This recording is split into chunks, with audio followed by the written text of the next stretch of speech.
اعوذ باللہ من الشیطان الرجیم بسم اللہ الرحمن الرحیم وبہ نستعین وهو خیر المعین وصلی اللہ علی سیدنا محمد وآلہ الطاہرین.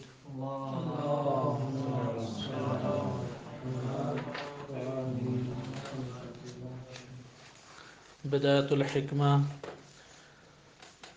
اس کے ہم ابتدائی حصے کو ملاحظہ کرنے سے پہلے چند نکات کو من باب مقدمہ پڑھ رہے تھے. کل آپ کی خدمت میں صرف اشارہ کیا گیا تاریخ فلسفہ کی جانب، اور وہ اشارہ بھی انتہائی قلیل تھا کیونکہ اس کی تفصیلات نہیں بیان کی جا سکتی ان دروس میں اور نہ ہی کتاب میں مذکور ہیں. صرف اشارہ کرنے کا مقصد یہ تھا کہ آپ اس بات کو جان لیں کہ اس پہلو سے صرف نظر نہیں کرنا، بلکہ ہر طالب علم کی اپنی ذمہ داری ہے کہ تاریخ فلسفہ کو عمیق طور پہ ملاحظہ کرے. تاریخ فلسفہ میں عمومی طور پہ ہمارے پاس چند چیزیں آ جاتی ہیں، جن میں سب سے پہلی چیز یہ ہے کہ فلسفے کی ابتدا کہاں سے ہوئی. کل ہم نے اس میں جو اشارتاً ملاحظہ کیا وہ یہ بات تھی کہ فلسفہ عقل انسانی سے تعلق رکھتا ہے، لہذا جہاں جہاں پہ انسان ہے یقیناً وہاں وہاں پر فلسفہ موجود ہے. جہاں جہاں پر انسان ہے وہاں وہاں پر فلسفہ موجود ہے. حتیٰ کہ اصحاب ائمہ اہل بیت علیہم السلام کے درمیان کئی ایسے اصحاب تھے جو اہل عقل و فکر کے عنوان سے ہی اپنے زمانے میں بھی اور بعد کے زمانوں میں بھی پہچانے گئے، اور بعنوان بعض کو متکلم پہچانا گیا اور بعض کو صاحب سر یا اسرار کے طور پہ پہچانا گیا. غرض یہ کہ ہر خطہ جہاں پر انسان ہے وہاں پر کیا ہے؟ فلسفہ موجود ہے. ابھی ہمارے مقصد یہ نہیں ہے کہ یہ کہیں کہ وہ فلسفہ حق تھا یا باطل تھا. بہرحال فلسفہ یعنی عقلی نتائج موجود ہیں، انسان نے فکر کی اور اس فکر کے نتیجے میں افکار، عقلی افکار اس کے سامنے موجود ہیں، جیسا کہ ہم نے لغوی طور پہ معانی کو کل ملاحظہ کیا. تاریخ فلسفہ میں دوسرا نقطہ ہمارے پاس یہ آتا ہے کہ ہمارے ہاتھوں میں کن خطوں کی تاریخ پہنچی ہے فلسفے کی. کیونکہ زمانے قدیم میں کہاں کہاں پہ انسان موجود تھا. مصر کی سرزمین قدیمی ترین ہے، اسی طرح ہند کی سرزمین قدیمی ترین ہے، چین ہے، عرب دنیا ہے، یونان ہے، یا یہی سرزمین ایران ہے. ان جگہوں پہ فلاسفہ موجود تھے، لیکن ہمارے پاس قابل افسوس کہ بقیہ جگہوں کے ہمارے پاس فلسفے نہیں پہنچے. لیکن یونان کا فلسفہ پہنچا کیونکہ وہ ترجمہ ہوا ابتدائی دور اسلام میں ہی، یعنی پہلی اور دوسری صدی ہجری کے درمیان ترجمہ ہو کے وہ عالم اسلام میں نشر ہو گیا. عالم اسلام میں نشر ہوا تو اس کی وجہ سے وہ باقی رہ گیا، والا ممکن ہے کہ اس میں کیونکہ تحریفات یقیناً ہوئی ہیں. ابھی آپ یونانی فلسفہ اٹھا کے دیکھیں، دعویٰ یہ ہے ان کا کہ یہ ارسطو اور افلاطون کی تحریریں ہیں، لیکن اس کے اندر ایسے فاسد نظریات کی تحریف کی گئی ہے. کیونکہ جو قومیں اپنی مقدس ترین کتابوں میں اس کی حفاظت نہیں کر پائیں تو جو صرف علمی کتابیں ان کی کیسے حفاظت کریں گی. لہذا انہوں نے اس کے اندر بہت سارے خود ساختہ نظریات ڈالے کہ عالم اسلام آ کے حقیقی جو متعلق اور حقیقی الہی شخصیات تھی سرزمین یونان کی، ان کے نظریات کی حفاظت کا باعث بنی. بہرحال یہ تاریخ فلسفہ کا دوسرا نقطہ ہمارے پاس فلاسفہ کی تاریخ ہے، یعنی جس سرزمین سے آئی ہے ادھر، اور ان فلاسفہ کی ہمارے پاس تاریخ. تیسری چیز یہ ہے کہ تاریخ فلسفہ میں کہ فلسفی نظریات وہ کس طرح سے ترقی پائے، کیسے آگے بڑھے، کیسے ان میں ترقیاں ہوئیں اور کیا اختلاف برپا ہوئے. بہرحال تاریخ فلسفہ کے اوپر اردو میں بھی بہت ساری کتابیں موجود ہیں، لیکن اردو میں جو کتابیں موجود ہیں وہ غربی کتابوں کے ترجمے ہیں، لہذا اس میں جو کچھ بھی موجود ہے وہ ٹھیک نہیں ہے. اب انشاءاللہ آج بعض امور پہ کی طرف آپ کے سامنے اشارہ کیا جائے گا، اس سے معلوم ہوگا کہ مغرب نے جو تاریخ پیش کی ہے فلسفے کی اور ترجمہ کیے ہیں کتب کو، اس میں بہت ساری تحریفات بھی موجود ہیں اور وہ کاملاً قابل اعتماد نہیں ہے. اور ہمارے ہاں دینی طبقے کی وہ خصوصاً وہ طبقہ کہ جو بلا وجہ مخالفت کرتا ہے، اس کی ایک عجیب طبیعت ہے کہ ویسے غرب کی کسی شے کو قبول نہیں کرے گا، لیکن اس باب میں اس طرح قبول کرے گا جیسے قرآن کی آیت نازل ہوئی ہے ادھر. یعنی تعجب آور چیز ہے کہ اس طرح سے غربی تحقیقات کو وہ قبول کرتے ہیں. انشاءاللہ ابھی اس کی وضاحت آگے آئے گی. دوسرا ہمارے پاس پہلو ہے جو آج کا ہمارا موضوع ہے درس کا، مدارس فلسفہ. آج کے ہمارا موضوع ہے مدارس فلسفہ. اگرچہ یہ والی بحث بھی ہمارے مورد سے خارج ہے کتاب کے، لیکن من باب المقدمہ آپ کی خدمت میں ذکر کی جا رہی ہے، کیونکہ اگر مدارس فلسفہ کو صحیح طریقے سے نہ سمجھیں تو جو کتاب ہم پڑھ رہے ہیں ممکن ہے کہ اس سے بڑے پیمانے پہ استفادہ نہ کر سکیں. مدارس فلسفہ سے کیا مراد ہے؟ کل ہم نے لفظ فلسفہ کی تعریف کو پڑھا، اور اسی طریقے سے لغوی تعریف، اصطلاحی تعریف انشاءاللہ تعالی آگے ہم پڑھیں گے. پھر تاریخ فلسفہ کو پڑھا. آج کے دن ہم مدارس فلسفہ کو، وعلیکم السلام، آج کے دن ہم کس سے ملاحظہ کر رہے ہیں؟ مدارس فلسفہ کو. مدارس فلسفہ کیا ہے؟ بہت قیمتی بحث ہے عالم اسلام میں، خصوصاً آج کے دور میں یہ ہمارے لیے بنیادی حیثیت بھی رکھتی ہے، کیونکہ اختلافات کی صورت میں یہی ہمیں بعض شبہات کے جوابات میں مدد بھی دیتے ہیں. مدارس سے فلسفہ سے مراد ہے مکاتب فکر. جس طرح علم فقہ میں مختلف مکاتب ہیں یا نہیں؟ مکتب حنفی ہے، مکتب شافعی ہے، انہی میں سے ایک مکتب امامیہ ہے. ہیں فقہ اسلامی، سب فقہ اسلامی پڑھ رہے ہیں. ابواب بھی اسی طرح ہیں، طہارت ہے، صلاۃ ہے، صوم ہے، حج ہے، زکوٰۃ ہے، نکاح، طلاق، یہ میراث وغیرہ سارے احکام موجود ہیں. وہ سارے احکام مشترک بھی ہیں، لیکن مکاتب فکر جدا جدا ہیں. مکاتب فکر، یہ مکاتب فکر کیسے جدا ہوتے ہیں ایک دوسرے سے؟ چند چیزوں کے اختلاف کی وجہ سے. وہ تو ایک مکتب فکر کے کئی فقہا میں اختلاف ہوتا ہے. اس کا یہ مطلب ہے کہ مدارس فقہا یا ایک ہی چند شخصیات کے باہمی نظریات کے اختلاف سے وجود میں نہیں آتے. مکاتب فکر کہاں سے وجود میں آتے ہیں؟ بس آپ پہلی چیز ہم نے جان لی کہ فلسفہ ایک ڈپارٹمنٹ ہے، فلسفہ ایک علم کا شعبہ ہے. اس شعبے میں کئی مکاتب فکر ہیں. جس طرح علم تفسیر ہے، ایک شعبہ ہے، اس میں کئی مکاتب فکر ہیں.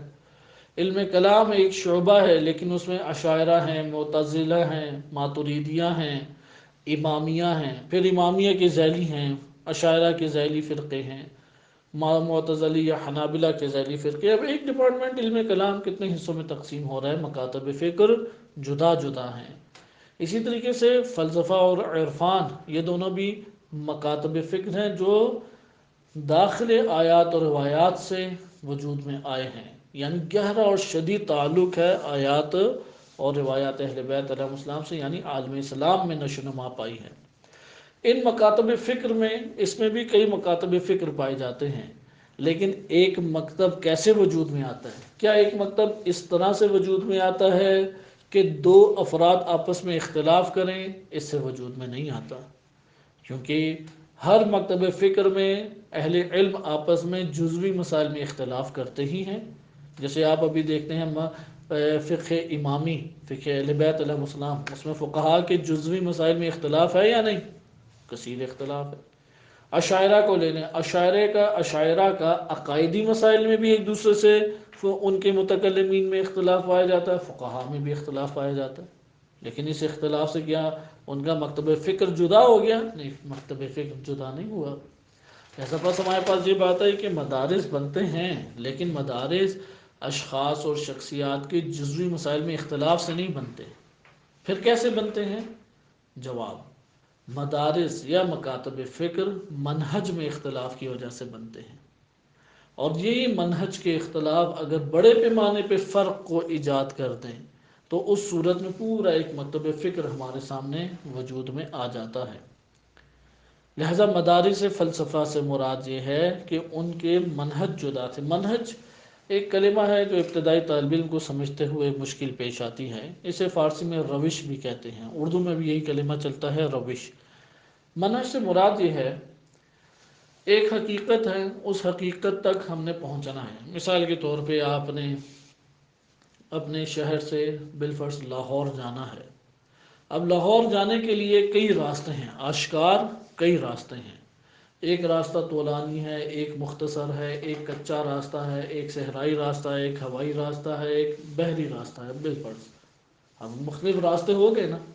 یہ جو مختلف راستے ہیں، ان راستوں کے اوپر الگ الگ راستوں پہ چلنا یہ منہج کہلائے گا۔ یہ کیا کہلائے گا؟ پہنچنا آپ نے لاہور تک ہے، لیکن آپ بحری، بری یا صحرائی یا سمندری یا ہوائی راستے جو اختیار کریں، یہ راستے کیا کہلائیں گے؟ منہج۔ اس کی جمع ہے مناہج۔ اس کی کیا جمع آتی ہے؟ مناہج۔ آپ کا مختلف راستوں کے اوپر چلنا منہج کہلاتا ہے۔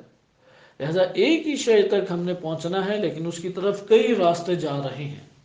ہاں، ایک راستے پہ چلتے ہوئے افراد آپس میں جھگڑا کریں، یا تھوڑا سلو جائے، کوئی تیز جائے، کوئی مثلا تیز سواری پہ جائے، کوئی کسی اور طریقے سے جائے، یہ ممکن ہے۔ اسے کہتے ہیں ایک ہی مکتب فکر کے اندر افراد کے اندر اختلاف ہونا، ٹھیک۔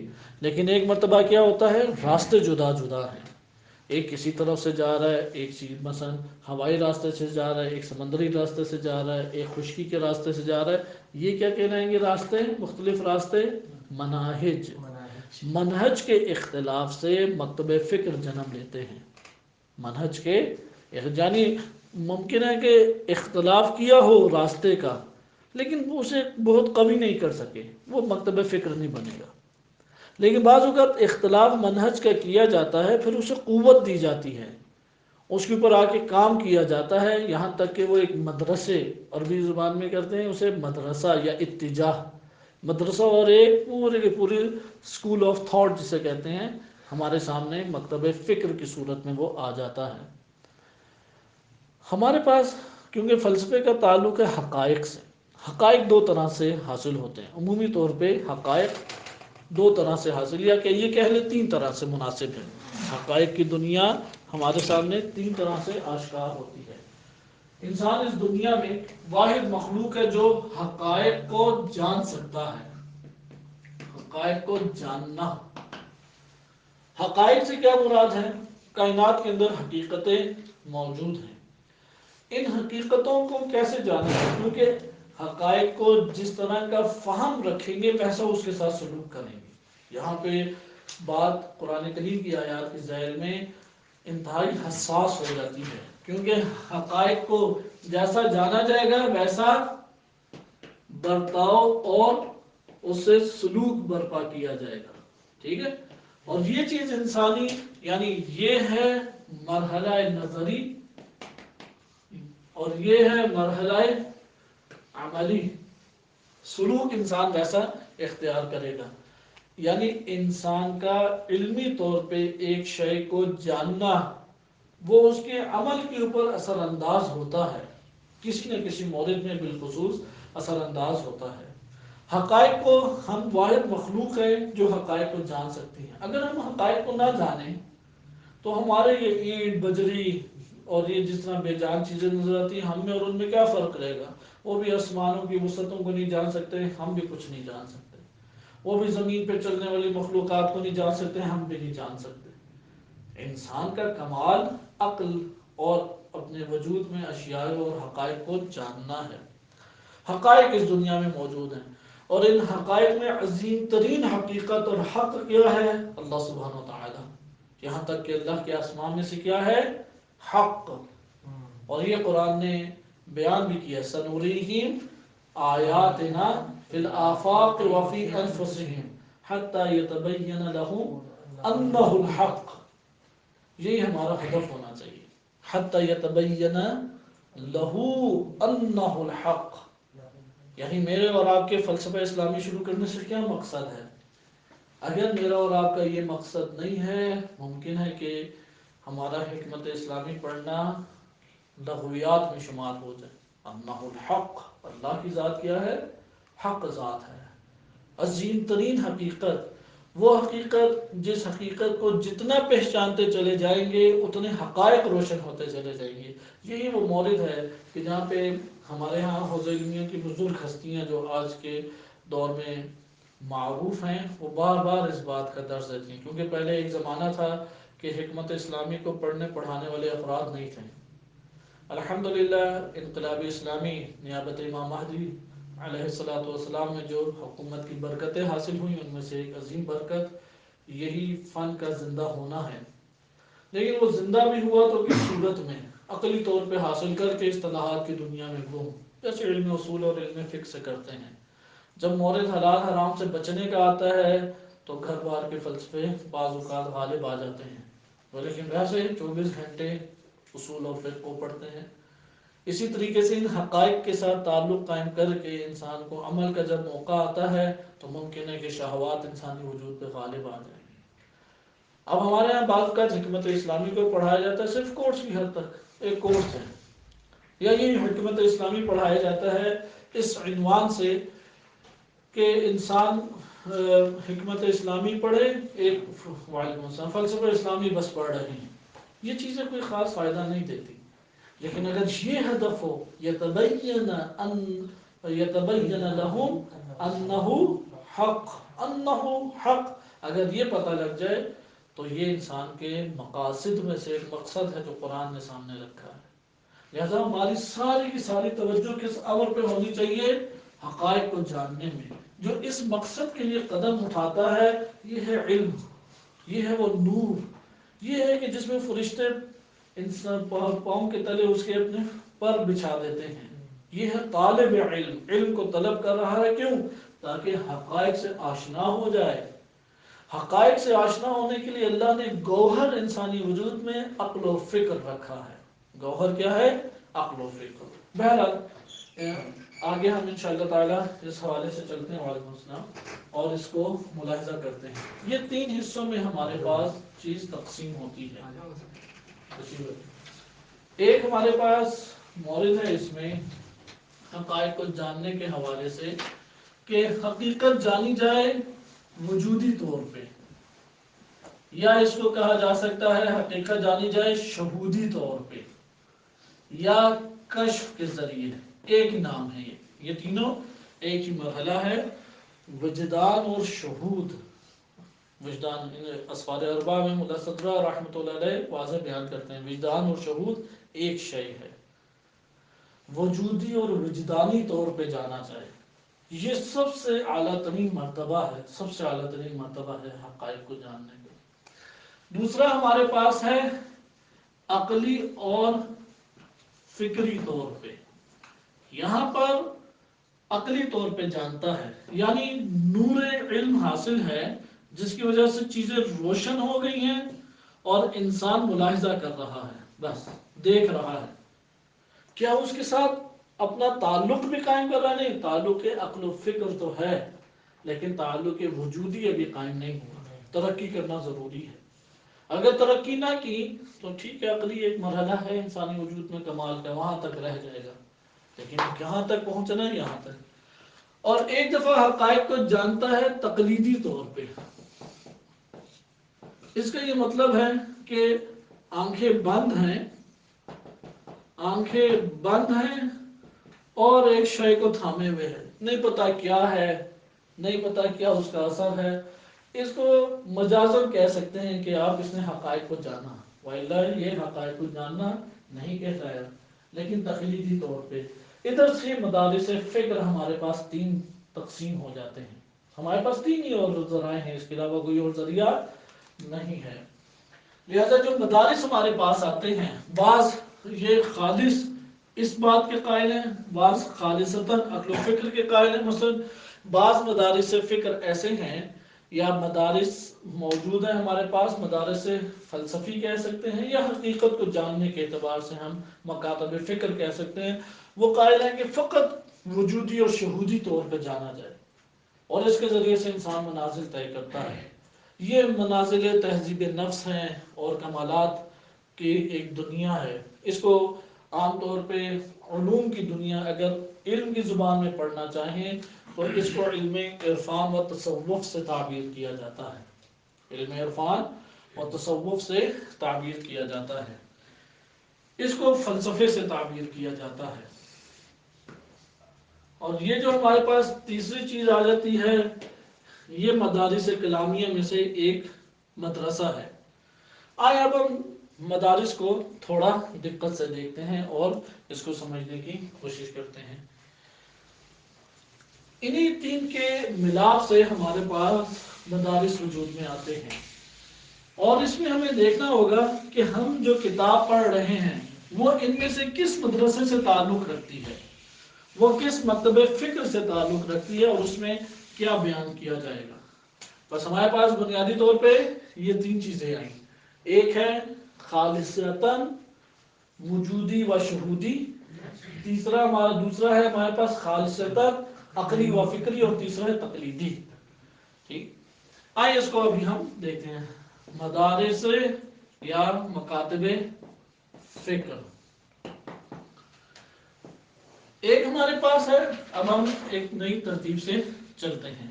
تقلیدی مکتب، ایک مکتب ہمارے پاس ہے، جیسا بھی آپ کے سامنے بیان ہوا کہ اس کو وہ شہودی کہہ سکتے ہیں۔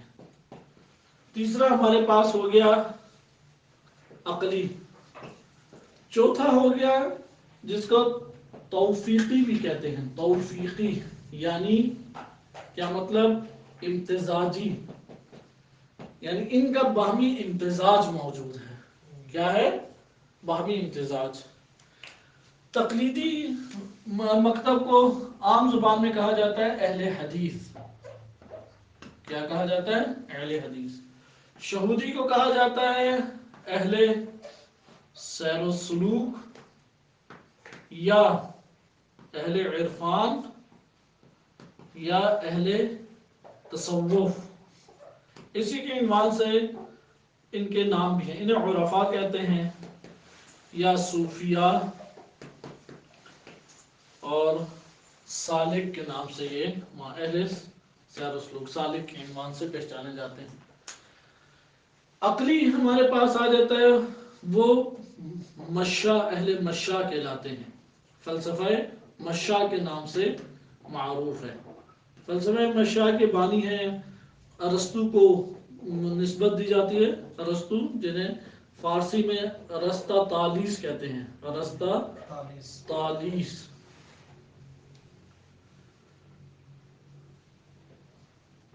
ارسطا طالیس۔ تیسرا ہمارے پاس آ جاتا ہے امتزاجی۔ امتزاجی کو آپ تین حصوں میں تقسیم کر سکتے ہیں۔ امتزاجی جو پاس ہمارے آتا ہے اسے تین حصوں میں تقسیم کر سکتے ہیں۔ ایک کو کہتے ہیں اہل کلام، یعنی اس کو بلکہ اس طرح نہ لکھیں، یہ لکھیں کہ امتزاج ہے عقل اور نقل کا۔ تقلیدی سے کیا مراد ہے؟ تقلیدی قرآن اور احادیث میں جو آیا ہے اس کے ظاہر کو اختیار کرنا۔ صحیح ہے؟ اس کے ظاہر کو اختیار کرنا، جیسا ظاہر آشکار ہوتا بس ویسا لے لینا، جیسا فقہی احکام میں ہم لیتے ہیں۔ اس کو کیا کہتے ہیں؟ تقلیدی روش، یا اس کو کہتے ہیں اہل نقل بھی۔ اہل نقل، نقلی علوم اسی سے تعبیر کیے جاتے ہیں۔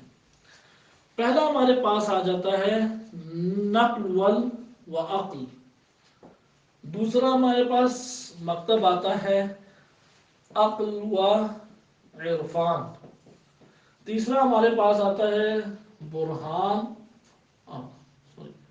قرآن، برہان، عرفان۔ صحیح؟ تیسرا کیا آ جاتا ہے؟ قرآن، برہان اور عرفان۔ نقل والعقل جو ہے اسے اہل کلام سے تعبیر کیا جاتا ہے، اہل الکلام، اور اسی سے متکلمین ہیں، متکلم یا متکلمین۔ عقل اور عرفان اسے فلسفہ اشراق سے تعبیر کیا جاتا ہے، فلسفہ اشراق۔ تیسرا ہمارے پاس آ جاتا ہے حکمت متعالیہ۔ حکمت متعالیہ جس طرح سے اختتام پہ ہے، ایجاد بھی اختتام پہ ہی ہوا، حکمت مطالعہ سے پہلے یہ سب آپس میں جھگڑا کرتے تھے. تو اہل تقلید کے نظر میں جو قرآن اور احادیث کے ظاہر سے لیتے ہیں اہل تقلید بھی انہیں کہتے ہیں. اہل تقلید کی نظر میں وہ سب بھی پچھلے کافر ہیں، مسلمان ہی کوئی نہیں ہے، وہی اکیلے اس دنیا میں 4 بندے مسلمان ہیں. دوسرا آ جاتا ہے شہودی. ان کی نظر میں سارے کے سارے اندھے ہیں، ادھر ادھر پھر رہے ہیں، انہیں کچھ پتہ ہی نہیں ہے کہ کیا ذائقہ ہے کیا چیز ہے. وہ اہل ذوق بھی انہیں کہتے ہیں، اہل ذوق سے بھی انہیں تعبیر کیا جاتا ہے. یہ صوفیہ اور عرفاء سے تعبیر ہے. تیسرا آ جاتا ہے عقل. یہ بھی شدید مخالف ہیں دونوں کے. شہودی کو کہتے ہیں یہ اپنے خیالات کی دنیا میں اڑتے رہتے ہیں، اپنی خیالی دنیا میں وہ صرف عقل کو حجت مانتے ہیں، عقل کے علاوہ کسی شے کی طرف بھی رجوع نہیں کرتے. تو توفیقی جہاں تک آتا ہے امتزاجی ہمارے پاس مکتب، امتزاجی مکتب میں 3 چیزیں ہیں، نقل و عقل، عقل و عرفان. نقل والعقل میں بالعموم 2 مکاتب فکر آج کے دور میں اہمیت کے حامل ہیں، اشاعرہ و امامیہ کلامیہ. کیونکہ امامیہ میں مختلف چیزیں، امامیہ کلامیہ. اشاعرہ کی ایک ہی فرم ماتریدیہ بھی ہے. اکثر حنفی، پوری دنیا میں حنفی ماتریدیہ ہیں کلامی طور، ماتریدیہ. کیونکہ یہی منہج ویسے بالعموم جب مدارس فکر کو بیان کیا جاتا ہے علم کلام والوں کو ایک طرف کر دیتے ہیں، لیکن آج کے دور میں علم کلام اس قدر ان مباحث سے متاثر ہو چکا ہے کہ تصور نہیں کیا جا سکتا. اس لیے آپ کی خدمت میں یہاں پہ اس ترتیب میں علم کلام کو ڈال دیا گیا ہے. وإلا علم کلام ایک الگ دنیا ہے، لیکن حقائق کو جاننے سے تعبیر ہے، لیکن علم کلام کے مقاصد اصل میں جدا ہیں. لیکن کیا جنہوں نے بھی کلامی کتابیں لکھی ہیں انہوں نے ان مقصد کو مد نظر رکھتے ہوئے لکھی ہیں؟ ایسا نہیں ہے. کیونکہ علم کلام کا مقصد کیا ہے؟ علم کلام کا مقصد یہ ہے کہ اپنے دین میں شبہات کا جواب دینا اور نظریات کا دفاع کرنا. یعنی دشمن جو حملہ آور ہوتا ہے عقائد اسلامیہ کے اوپر، اس سے دفاع کرنا، شبہات کا جواب دینا اور اپنے عقائدی نظریات کو پیش کرنا. لہذا ان کا مقصد یہ سب میں جدا ہے. لیکن متکلمین جو بڑے بڑے متکلمین تھے انہوں نے صرف اس کے پیش نظر کتابیں نہیں لکھی، انہوں نے حقائق کو مد نظر رکھتے ہوئے تحریر کی ہیں بہت ساری چیزیں. اور آج کے دور میں یہی مبانی ہمارے پاس اہل کلام کے مبانی کلامیہ ایک سبب بنے کہ مخالفتوں نے جنم لیا. لہذا آپ اہل کلام والی صورت کو تھوڑا جدا رکھ سکتے ہیں، لیکن مکتب فکر کے اعتبار سے امتزاجی ہے. عقل و نقل کا امتزاج ہے مکتب تشیع میں. کیا مکتب تشیع میں باقی ہمارے نہیں پائے جاتے مسالک؟ ایسی صورت نہیں ہے. مکاتب فکر دیگر بھی پائے جاتے ہیں، ابھی اس کی طرف آتے ہیں. اشاعرہ اور ماتریدیہ میں ایک چیز ہے، ان میں اکثر قائل ہیں کہ نقل ترجیح رکھتی ہے عقل پر، اکثر قائل ہیں. بعض جیسے فخر الدین رازی وہ قائل ہے کہ نہیں، عقل ترجیح رکھتی ہے. یہ بہت اہم نکتہ ہے، کیونکہ اشاعرہ کس بات کے قائل ہیں؟ عقل اور نقل میں تعارض اور ٹکراؤ ہو، نقل کو لے لیں گے عقل کو ترک کر دیں گے. لیکن فخر رازی اس بات کے قائل نہیں ہیں. وہ قائل ہے کہ عقل کو حتماً ترجیح دی جائے گی نقل کے اوپر. ان کی کتاب اصول الدین ہے، اس میں باقاعدہ باب انہوں نے لکھا ہے. اقسام اللذات ایک کتاب ہے، اس نے پورا چیپٹر اس کے اوپر قائم کیا ہے کہ اگر تعارض ہو تو عقل مقدم ہے. یہ چیز مکتب تشیع میں بہت زیادہ حساس نہیں ہے، لیکن اشاعرہ کے درمیان بہت بڑی چیز ہے. کیونکہ ان کے ہاں وہ دعویٰ کرتے ہیں کہ اجماع ہے ہمارے علماء کا، سب متفق ہے متکلمین، عقل اور نقل میں ٹکراؤ ہو تو عقل بالاتر نہیں ہے بلکہ نقل بالاتر ہے. لیکن ہمارے پاس واضح طور پہ دلیل ہے کہ فخر رازی اس کی جتنی کلامی کتابیں اس میں پورا باقاعدہ باب موجود ہے جس میں تعارض کی صورت میں ترجیح العقل علی النقل کے عنوان سے بیان کیا گیا ہے.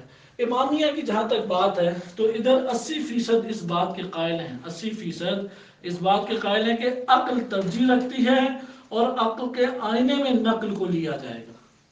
عقل کے آئینے میں نقل کو لیا جائے گا، یعنی قرآن اور روایات کو لیا جائے گا، لیکن ان دونوں کے امتزاج کا ہونا ضروری ہے. مثال کے طور پر شیخ مفید رحمۃ اللہ علیہ، ادھر سے یہ اتجاہ اور نظریہ شروع ہوا.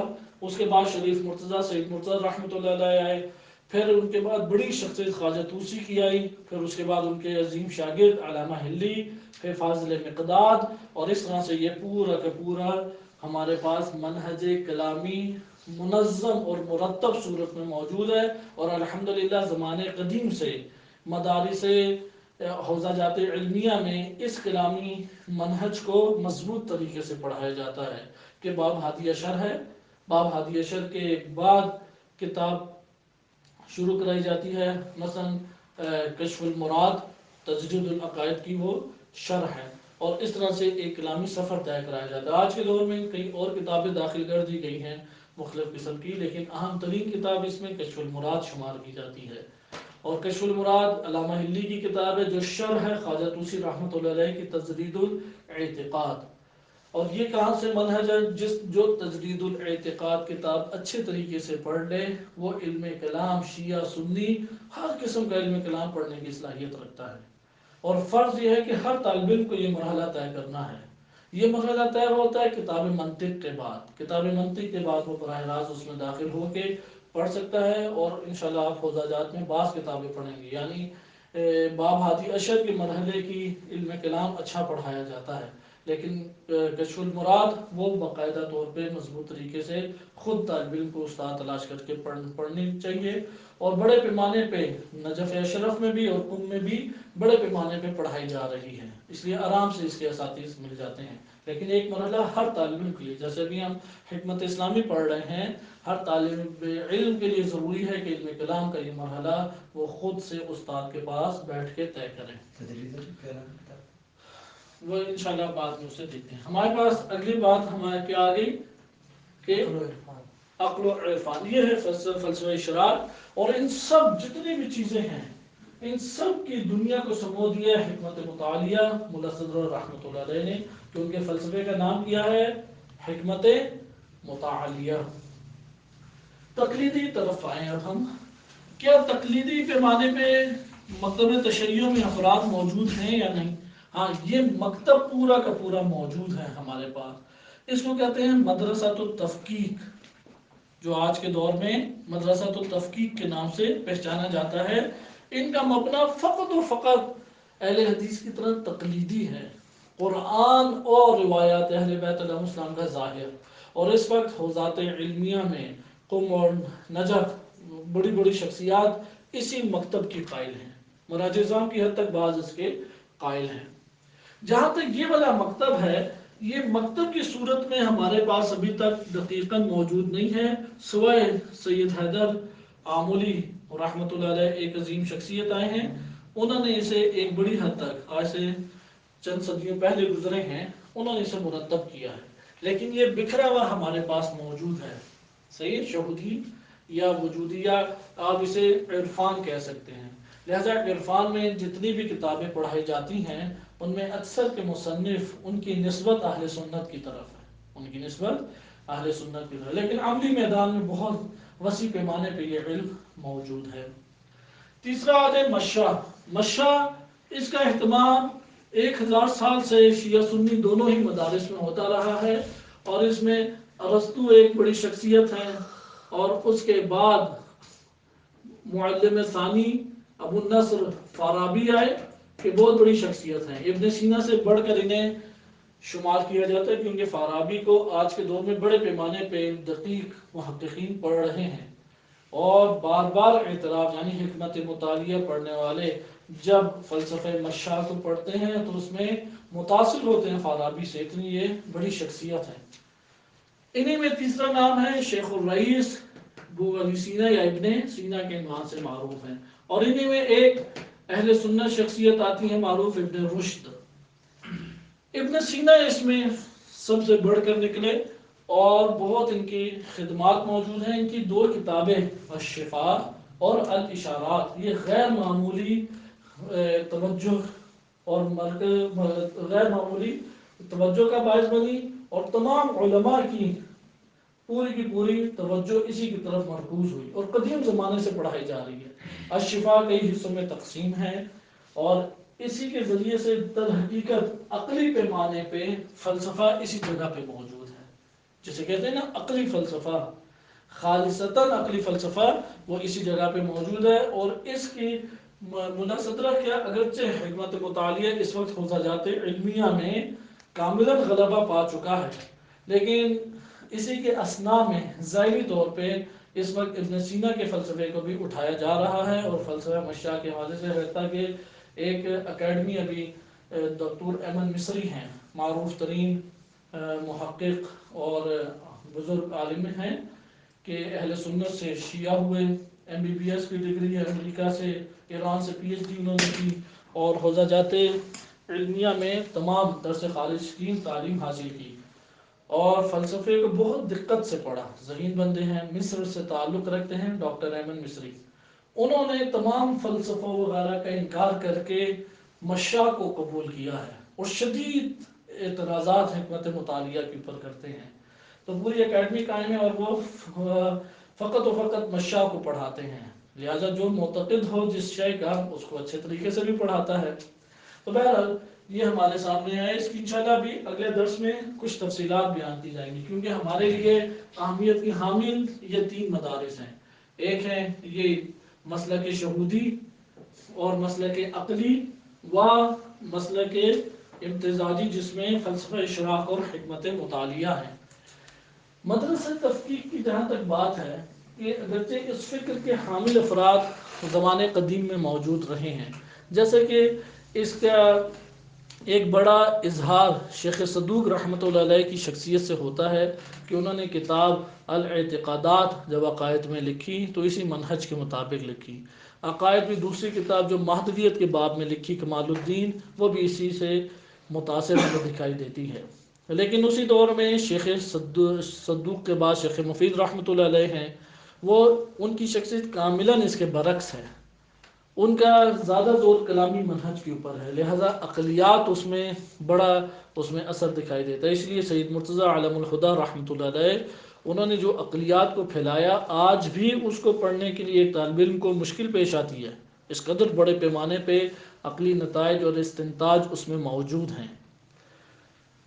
ہمارے پاس آ جاتے ہیں یہی مدرسہ تفکیک۔ مدرسہ تفکیک کو متاخر دور میں جس نے قوت عطا کی وہ علامہ مجلسی رحمۃ اللہ علیہ ہیں۔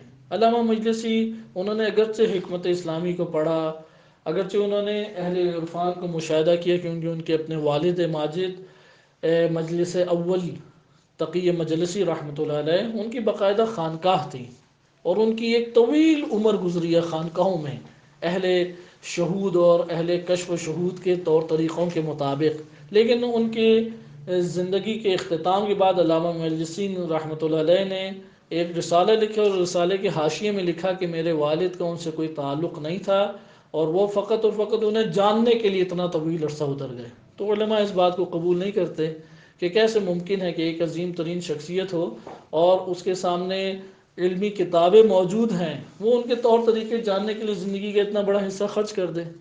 ان کا اپنا نفسانی میلان تھا، اور بہت ساری چیزیں وہ قبول کرتے تھے، لیکن علامہ مجلسی اپنے والد کے برخلاف انتہائی شدید دشمنی رکھتے تھے، اس قدر دشمنی کے تعصب کی حد تک دشمنی، جس کی وجہ سے بعد کے آنے والے محدثین نے اہل عرفاء و صوفیہ کے بارے میں علامہ مجلسی کی بات کو قبول نہیں کیا، حتیٰ کہ اصحاب امام صادق علیہ السلام میں بعض ایسے افراد کہ جو اہل تصوف سے تعلق رکھتے تھے، اور ان سے الکافی اور کتب اربعہ میں روایات بھی آئی ہیں، جیسے فضیل بن عیاض، ان سے کتاب مصباح الشریعہ آئی ہے۔ مصباح الشریعہ بڑی خوبصورت کتاب ہے، اور انسانی تہذیب نفس اور معارف کے اعتبار سے ایک بہترین کتاب ہے۔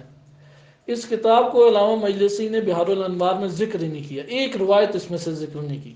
اہل سنت کی کتب سیاہ ستہ سے روایتیں اٹھا لیں، لیکن مصباح الشریعہ سے نہیں اٹھائیں۔